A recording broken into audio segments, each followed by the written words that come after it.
Sairam everyone, and welcome back to our history class. So let's continue with our lesson, the French Revolution. Okay, and today we are going to talk about France abolishes monarchy and becomes a republic. We are going to talk on this topic today. Okay, now you listen. See, although France became constitutional monarchy, okay, that is, the powers of the king were limited now. So the situation in France continued to be tensed in the coming years, in the following years. Louis XVI, he had no other option because the riots were taking place all over France. He had no other way out. So he had to sign the constitution. He accepted the terms of the constitution. He didn't do that willingly. Okay, he was not happy that his powers were limited now. He has to, work with the constitution. So what did he do? He entered into a secret negotiation with the King of Prussia, Persian king. Now, the neighbouring rulers of France, they were too worried. They were worried about the developments that was taking place in France. What development? That the common people, the common people were coming together and they were trying to pull down the monarch. So they were worried this can happen in their own country. The people of their country will be provoked by the events, by the things going on in France.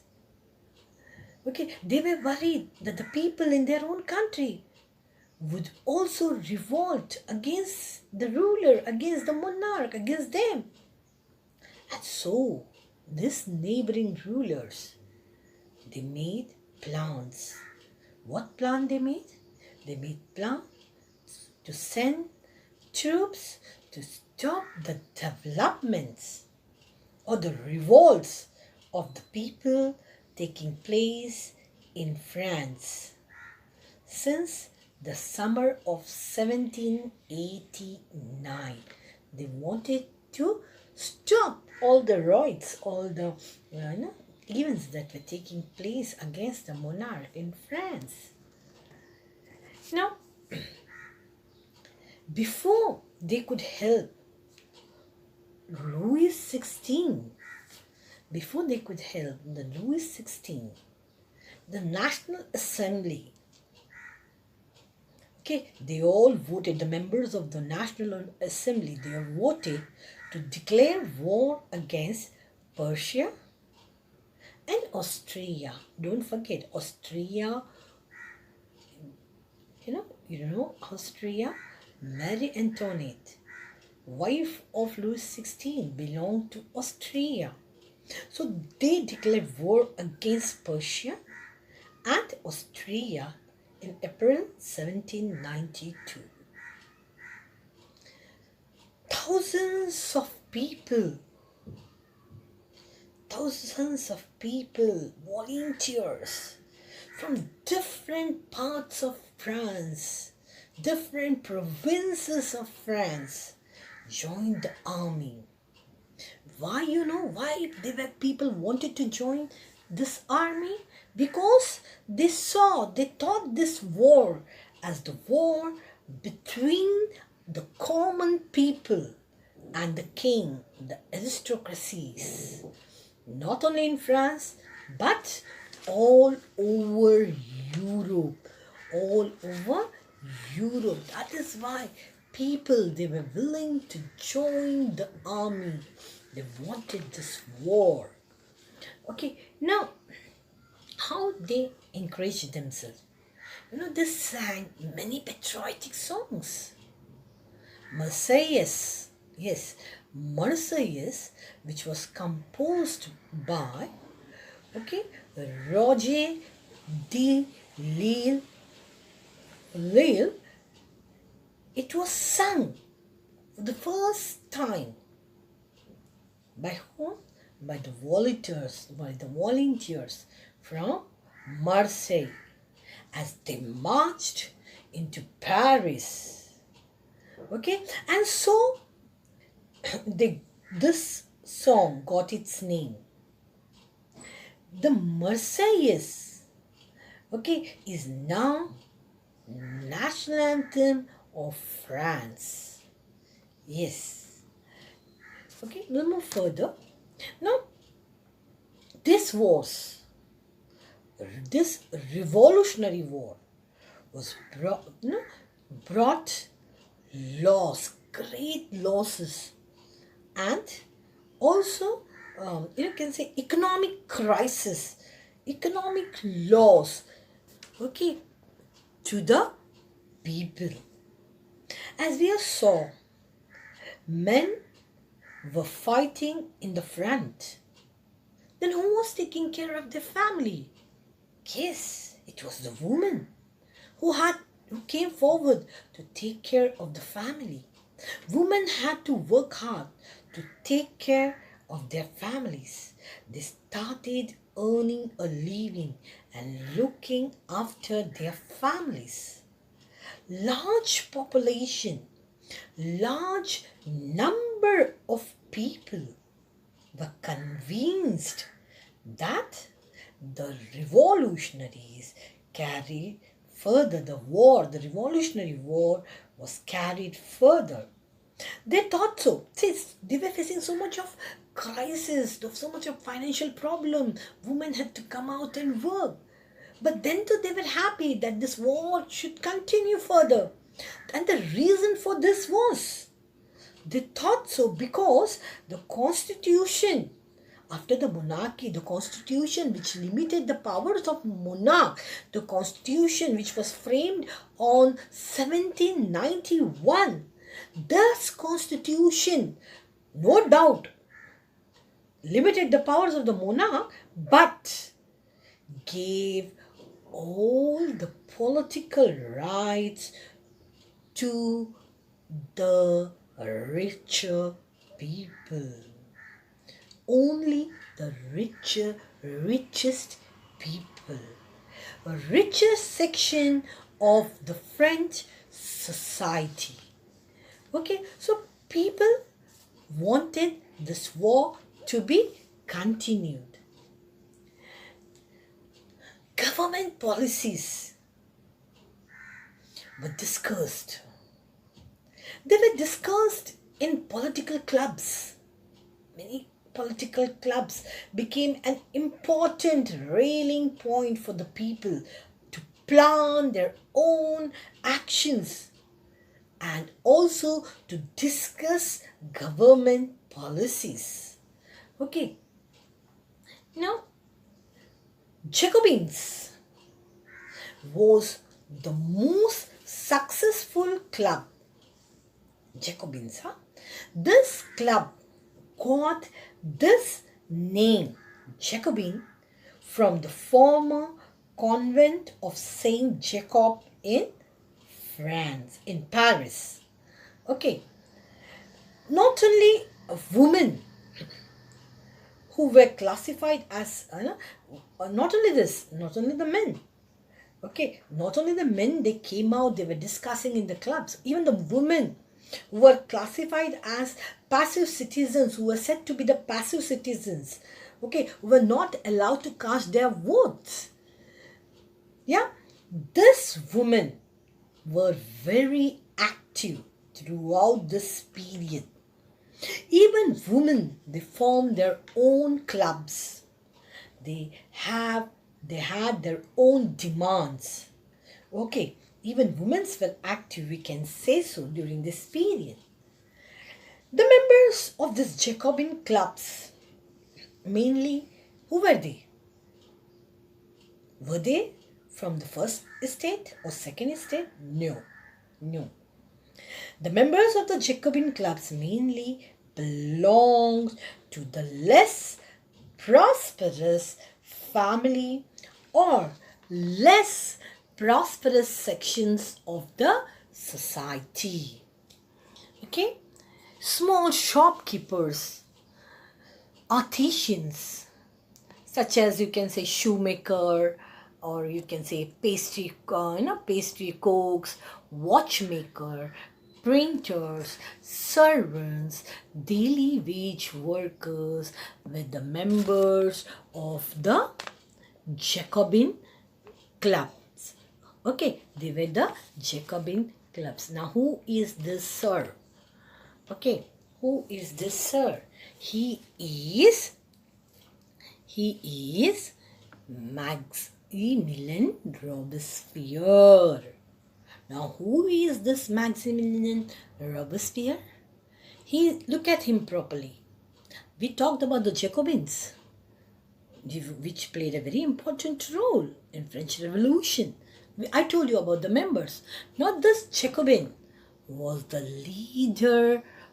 This Maximillian Robespierre was the leader of the Jacobin Club.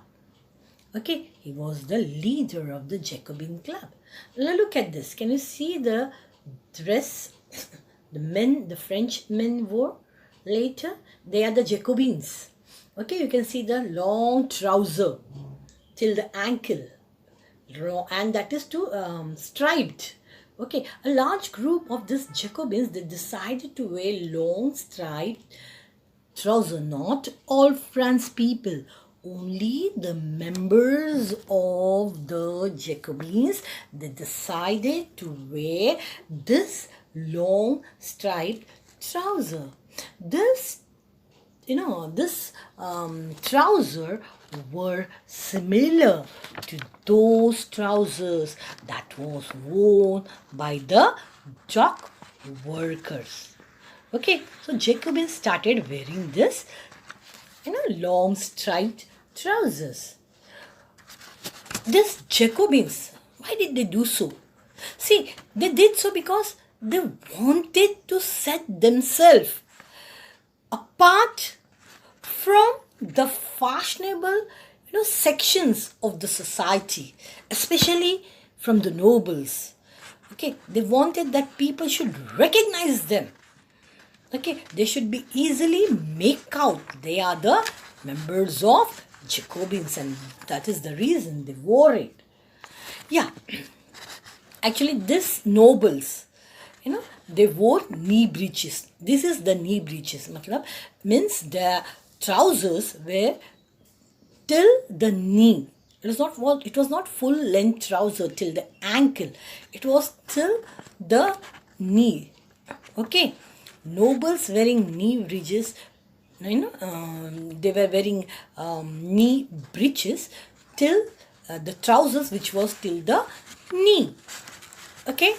Now, this Jacobins wore full trousers to proclaim the end of the power of those who wore knee breeches. Now, this Jacobins, they were known as sans culottes. Sans culottes means those without knee breeches. Those without knee breeches. These men, sans culottes, they also wore a red cap. Okay, they also wore a red cap that was the symbol of liberty. Men, I'm talking about the men. Men wore this red cap that was the symbol of liberty. But women were not allowed to do any change in their traditional dresses. There was no change in the traditional dress of the woman. Okay, let's move further. Now this Jacobins, they plant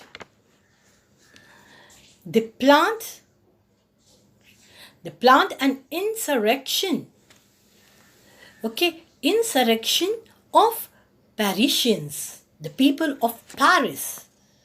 This insurrection on 10th August 1792 was a defining event of the French Revolution. Now, what is the meaning of insurrection? Insurrections means violent action against the ruler over here. To this contest I'm talking about. It means violent action against the ruler. The people of Paris, why they plan such violent action against the ruler, against the monarch, Louis XVI? Because the people of Paris were very angry. They were angry because there was lot of shortage of food. Okay, and also shortage was there. And wherever the food was available, it was available at a high price. Many could not afford to buy it. Okay, so the people of Paris were very angry. And so they planned to storm the ruler. On the morning of August 10, on the morning of August 10, they attacked the Palace of Tuileries. Tuileries is the palace. Over here, you can see the image. This is Tuileries. Okay, this is a palace. Now, the king's guards were killed. They were massacred. Yes. And the king, they didn't kill the king. No ways. The king was not killed. But the king was held hostage for several hours. And later, the National Assembly conducted some voting. And in the voting, it was decided that this royal family, Louis XVI and his family, must be imprisoned. And when the king was imprisoned, after the king was imprisoned, again elections were conducted. And in these elections, all men of 21 years and about 21 years got the right to vote. Yes, regardless of the wealth, whether they were highest taxpayer or they belonged to poor family, everyone, all the members, all the people of France got the right to vote, cast their vote. Now, elections were conducted. Okay, Convention was the newly elected assembly, not National Assembly. Now it is the Convention was the newly elected assembly. It abolished, first thing, what it did, it abolished monarchy. No more France, king's ruler, no more. Louis XVI will be the monarch. He will be the monarch, but he won't rule the country. So they abolished monarchy in France on 21st September 1792. And they declared France as a republic. Do you know what is the meaning of republic? Republic is a form of government where the people elect the government, including the head of the government. So, what happened now? Yes, the hereditary monarchy came to an end. Okay, the hereditary monarchy came to an end. So, what did they do with Louis XVI? Louis XVI was sentenced to death by the court. Yes, on the charges of treason. Treason means betrayal of one's country. Okay, one's own country. Louis XVI. Okay, he was executed publicly in front of all the people. This happened on 21st January 1793 at the Place de la Concorde. That is the place. And his wife, Marie Antoinette, okay, she too was publicly executed shortly after her husband. Even she was executed. She was killed by the people in public. Yeah. So let's continue. Now, 1 minute. Yes, can you see this? Yes, Louis XVI. He was executed publicly. I have put some images for you all. Okay. Here is another image for you all. In front of the people, he was beheaded. And here is Marie Antoinette. She was taken to be executed by in front of the people. So children, we'll stop over here in this class. We'll continue with this interesting lesson in the next class. Till then, take care and goodbye. Thank you.